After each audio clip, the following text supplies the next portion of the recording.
পতিত স্বৈরাচারকে 17-18 বছর টিকিয়ে রেখেছিল ভারত, এবং এই টিকিয়ে রাখতে গিয়ে আমাদের ভাষা, সংস্কৃতি, স্বাধীনতা, সার্বভৌমত্ব, গণতন্ত্র সবকিছু অবদমিত ছিল। আর এর জন্য দায়ী ভারত এবং তাদের কেন্দ্রীয় গোয়েন্দা সংস্থা। কেউ কেউ বলেন এক জালিম চলে গেছে, আরেক জালিম আসতে আমরা দেব না, তাকে ঠেকাতে হবে। কাদেরকে উদ্দেশ্য করে আপনারা বলছেন? ভারতের সাথে আমাদের সম্পর্ক মানে সুসম্পর্ক করতে হবে। তো এতদিন আপনারা এটা চিন্তা করেননি কেন, সুসম্পর্ক করেননি কেন?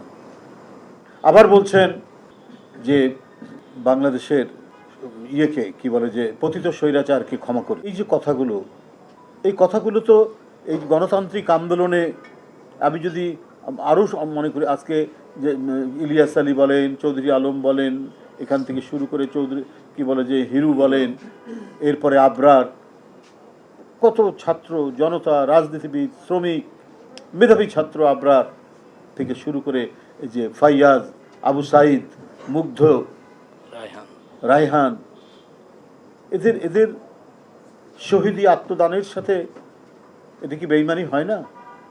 ভারতের সাথে বাংলাদেশের রাজনৈতিক দল যারা আছেন, কারা শত্রুতা করতে চান? কেউ তো শত্রুতা করতে চায় না, প্রতিবেশী সুলভ সম্পর্ক।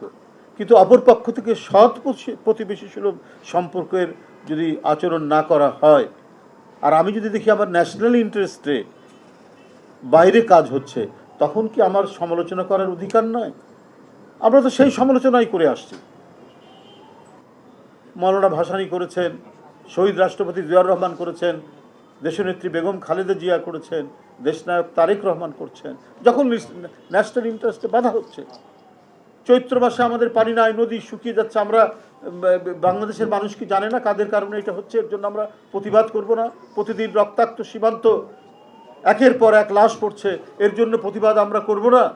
হঠাৎ করে উজানের পানির আপনারা ছেড়ে দিলেন, বাঁধ খুলে দিয়ে আমাদের পূর্বাঞ্চল সয়লাভ হয়ে গেল, তো সেটার জন্য কি আমরা প্রতিবাদ করব না? আমাদের প্রতি যে অন্যায়, আমাদের রাষ্ট্রের স্বার্থের বিরুদ্ধে যারা যাবে, তাদের বিরুদ্ধে আমাদের তো কথা বলতেই হবে। আপনার এই পতিত স্বৈরাচারকে 17-18 বছর টিকিয়ে রেখেছিল ভারত, এবং এই টিকিয়ে রাখতে গিয়ে আমাদের ভাষা, সংস্কৃতি, স্বাধীনতা, সার্বভৌমত্ব, গণতন্ত্র সবকিছু অবদমিত ছিল। আর এর জন্য দায়ী ভারত এবং তাদের কেন্দ্রীয় গোয়েন্দা সংস্থা। এটাই হচ্ছে আমাদের প্রতিবাদের কারণ। আমরা আমাদের দেশ, আমাদের ইতিহাস, ঐতিহ্য, সংস্কৃতি, আমাদের রাজনৈতিক পলিটিক্যাল ডেভেলপমেন্ট, আমাদের আন্দোলন সংগ্রাম, আমাদের বিপ্লব, সব কিছু মিলেই আমরা আমাদের রাষ্ট্র আমরা পেয়েছি। অন্য রাষ্ট্রের এখানে হস্তক্ষেপের কি আছে? তাদের তো নিজস্ব রাষ্ট্র আছে, তারা তাদের নিজস্ব রাষ্ট্রের বিকাশ তারা ঘটাক, আমরা আমাদের রাষ্ট্রের বিকাশ ঘটাবো।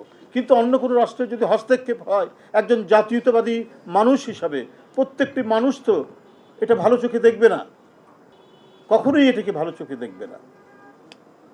আমরা যদি আতাতের রাজনীতি করতাম তাহলে না হয় বোঝা যেত, তখন বোঝা যেত না যে মুদ্রার এপিঠ ওপিঠ। কিন্তু আমরা যে তাদের কাছ থেকে বহু যোজন দূরে, আমরা গণতন্ত্রে বিশ্বাসী, বহুদলীয় গণতন্ত্রে বিশ্বাস আমাদের হচ্ছে নীতি, আমাদের দর্শন। শেখ হাসিনা এবং আওয়ামী লীগ বিশ্বাস করে এক দল, সবসময় যখনই ক্ষমতায় এসছে হয় বাকশালের নামে, না হলে মানে সমস্ত মিডিয়াকে নিয়ন্ত্রণ করে, সমস্ত রাজনৈতিক দলকে দমন করে ওই একদলীয় ব্যবস্থায় চালিয়েছেন শেখ হাসিনা, তার পিতার মতো। বিএনপির চিন্তা, চেতনা, রাজনৈতিক দর্শন বহুমাত্রিক, বহুদলীয় চেতনা। এই হিটলার যারা গ্যাস চেম্বারের মতো আয়নাঘর বানিয়ে মানুষকে অদৃশ্য করেছে, অথবা বছরের পর বছর আটকে রেখেছে, তাদের সাথে এটার জন্য যারা দায়ী, তারা বিচারের বাইরে থাকবে। তাদের সাথে আতাত করা মানে শহীদদের রক্তের সাথে সম্পূর্ণরূপে বিশ্বাসঘাতকতা করা।